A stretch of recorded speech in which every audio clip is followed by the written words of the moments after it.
Bok ljudi, dobrodošli u novi video. Opet problemi. Znači, curi mi negdje gorivo. Sad ćete vidjeti u čemu je stvar. Evo ljudi, sad sam ispod auta i čini se da mi curi gorivo negdje.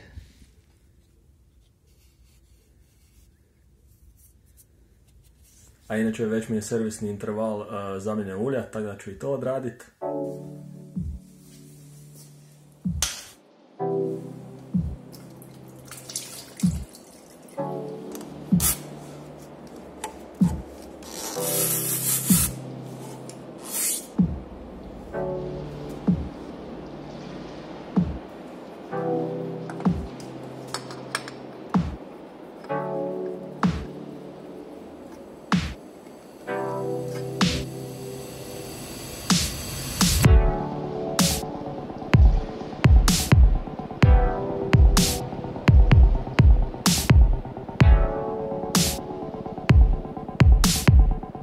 U međuvremenu sam našao krivca za moje probleme.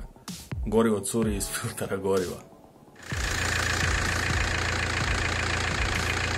Tako da evo, mijenjamo i filter goriva.